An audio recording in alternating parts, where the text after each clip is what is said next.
ಪ್ರಥಮದಲ್ಲಿ ನನ್ನ ಆರಾಧ್ಯ ಗುರು ದೇವರಾದ ಪರಮಪೂಜ್ಯ ಶ್ರೀ ನತಮಸ್ತಕನಾಗಿ ಜಗತ್ತೆಲ್ಲ ಪ್ರಮುಖ ವಿದ್ಯಾರ್ಥಿಗಳ ಸಂಸ್ಥಾನದ ಸಂಘಟಿಸಿದ್ದು ಪಕ್ಕದಲ್ಲಿ ಬೆಳೆ ಬೆಳೆದು ಸಮಸ್ತ ಚಿತ್ರ ಗ್ರಾಮದ ಹಿರಿಯರಲ್ಲಿ ತಾಯಂದಿರಲ್ಲಿ ಅಣ್ಣ ತಮ್ಮಂದಿರಲ್ಲಿ ಅಕ್ಕ ತಂದರಲ್ಲಿ ಚಿಕ್ಕ ಮಕ್ಕಳಲ್ಲಿ ಈ ಪವಿತ್ರ ಭೂಮಿಯಲ್ಲಿ ಆಗ್ತದೆ.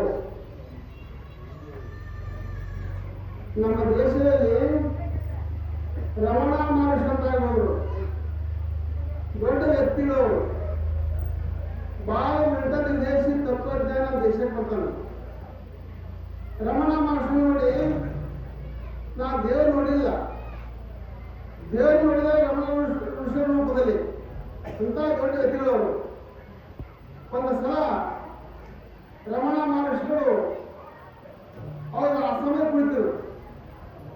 ಅವರ ಆಶ್ರಮ ಕುಳಿತಾಗ ಒಂದು ಯುವಕ ತನ್ನ ಜೀವನದಲ್ಲಿ ಬಹಳಷ್ಟು ಕಷ್ಟ, ತೊಂದರೆ, ನೋವು, ಇಷ್ಟಪಟ್ಟ, ಕುಡಿತ, ಜೂಜಾಟ, ಹೆಂಡತಿಗೆ ಒಳ್ಳೆ ಗಂಡ ಆಗಲಿಲ್ಲ, ಮಕ್ಕಳಿಗೆ ಒಳ್ಳೆ ತಂದೆ ಆಗಲಿಲ್ಲ, ತಾಯಿ ತಂದೆಗೆ ಒಳ್ಳೆ ಮಗನಾಗಲಿಲ್ಲ, ಸ್ನೇಹಿತರಿಗೆ ಒಳ್ಳೆ ಸ್ನೇಹಿತ ಆಗಲಿಲ್ಲ. ಅವನಿಗೇನೋ ಜೀವನ ಜಾಸ್ತಿ ಆಯ್ತು. ಸಾಕಿನೇ ಜೀವನದ ಆತ್ಮಹತ್ಯೆ ಮಾಡಬೇಕು ಅಂತ ಹೋಗುವಾಗ ದಾನದಿ ರಮಣ ಮಹರ್ಷಿ ಆಶ್ರಮ ಆ ಯುವಕರಿಸ್ತ ಕೊನೆ ಯಾವ ಸಾಕೊಂಡಿಲ್ಲ. ಕೊನೆ ಕಾಲಕ್ಕೆ ದೊಡ್ಡವರು, ಪುಣ್ಯಾತ್ಮರು, ಮಾನವಾದಿಗಳು, ರಮಣ ಮಹರ್ಷಿಗಳು ಅವ್ರ ದರ್ಶನ ತಗೊಂಡು ಹೋಗೋಣ. ಆ ಯುವಕ ರಮಣ ಮಹರ್ಷಿ ಅಂತ ಹೋಗಿ ನಮಸ್ಕಾರ ಮಾಡ್ತಾನ. ನಾನು ಜೀವನ ಜಾಸ್ತಿ ನಾನು ಜೀವನದಲ್ಲಿ ಚಿಪ್ಸಿಕೊಂಡಿದ್ದೀನಿ, ನಿರುತ್ಸಾಹಿದ್ದೀನಿ, ಏನಿಲ್ಲ ನಾ ಆತ್ಮಹತ್ಯೆ ಮಾಡ್ಕೊಂಡ್ಬಂತೀನಿ, ಕೊನೆ ಕಾಲಕ್ಕೆ ದರ್ಶನ ಮಾಡ್ಕೊಂಡು ಹೋಗ್ತೀನಿ ಅಂತ ಹೇಳ ಯುವಕ. ಅವರಿಗೂ ಸ್ವಲ್ಪ ಕುಂದಿಸಿದ್ರು. ಕುಂದಿರಿಸಿ ಈ ಪತ್ರ ಹಿಡಿತಾರಲ್ಲ ಊಟಕ್ಕೆ, ನೀವು ಕಳಿದ್ರೆ ಪತ್ರದಲ್ಲಿ ಪತ್ರೊಳೆ ಹಣದ ಹಾಕ್ಸ್ಕೊಂಡು ಬಿಡ್ತಿದ್ರು. ಆ ಪತ್ರ ಎಲೆಯಲ್ಲಿ ಜನ ಊಟ ಮಾಡ್ತಿದ್ರು. 2 ತಾಸು ಆದ್ಮೇಲೆ ಇಟ್ಟು ಕರೆದ್ರು. ಯಾರು ಆತ್ಮಹತ್ಯೆ ಪಾತ್ರ ಹೊಟ್ಟಿದ್ದಿಲ್ಲ ಇಟ್ಟು ಕರೆದ್ರು. ಕರೆದು ಹೇಳ್ತಾರ ತಮ್ಮ ನೀವು ಬಾಲ್ ಅಂದರು. ಕರೆದು ಹೇಳ್ತಾರ ಏನು ಪತ್ರ ಇಲ್ಲ ಎಲ್ಲಿಯಾವಲ್ಲ ಹಣದ ಚಟ್ ಕಟ್ಟಿದ್ರು. ಕರೆದು ಹೇಳ್ತಾರ ಈ ಪತ್ರ ಯಾವಲ್ಲ ಈ ಪತ್ರ ಅಂತೂ ತಿಪ್ಪೆ ಹಾಕ್ಬಾರ್ದು ರಮಣ ಮಹರ್ಷಿಗಳು. ಆ ಹುಡುಗನ ಆಚರಿಸ್ತು. ದೊಡ್ಡವಂತ ಎಲ್ಲ ಪತ್ರ ತಯಾರು ಮಾಡಿ ಇಟ್ಟಿದೆ.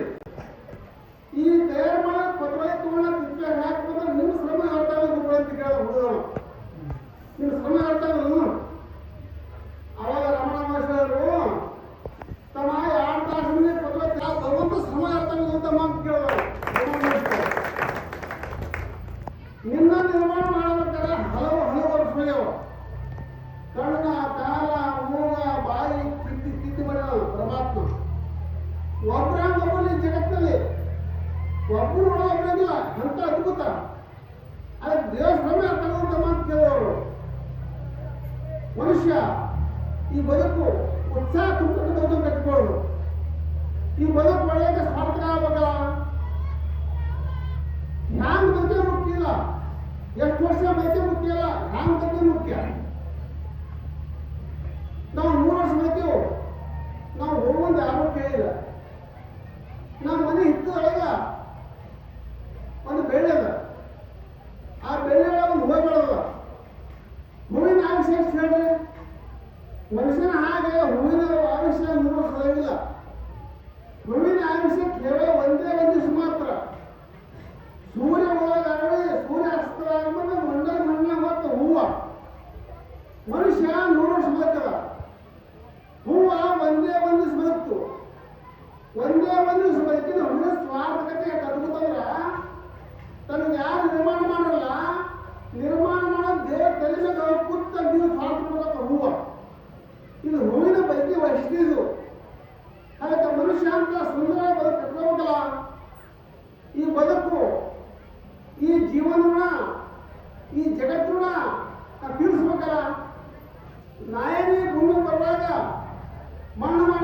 ಕಲ್ಲು ಮಾಡಿಲ್ಲ, ನೀರು ಮಾಡಿಲ್ಲ, ಗಾಳಿ ಮಾಡಿಲ್ಲ. ನಿಸರ್ಗ ನಿಸರ್ಗ ದೇವತೆ ನಾ ಹುಟ್ಟಿ ಬೆಳೆದು ವಿಕಾಸ ಏನು ಬೇಕು ಎಲ್ಲ ಮಾಡಿಟ್ಟಿದೆ. ನಾ ಏನು ಮಾಡಿಲ್ಲ, ಸುಮ್ಮಂತೀನಿ. ನಾ ಬಲ ಮಾಡಿ ಮನೆ ಮಾಡಿ ಕಾಂಪ್ಲೆಕ್ಸ್ ಕಟ್ತೀನಿ. ನಾವು ಹಾಗೆ ಮಕ್ಕಳು ಹ್ಯಾಂಗೆ ಇರ್ತಾರೆ ಹ್ಯಾಂಗಿಲ್ಲ. ಅವ್ರ ಮಕ್ಕಳು ಹೇಳ್ತಾರ ನೀವು ಹೋಗಿ ಹೋಗ್ಲತ್ತವು, ನೀವು ಹೋಗಿ ನೋಡು, ನಾವು ಮರ್ಸ್ತಿರ್ತೇವೆ. ಅದೇ ದಾರಿ ಕಾಯ್ಕೊತೀವಿ, ಹೋಗೋ ದಾರಿ ಕಾಯ್ಕೊತೀವಿ. ಏನು ಮಾಡಿ ಹೇಳಿ, ತಾನು ಹುಟ್ಟಿ ಬೆಳೆದ ವಿಕಾಸ ಜಗತ್ತು ತನ್ನ ಕಡೆಗೆ ಏನು ಏನೂ ಇಲ್ಲ.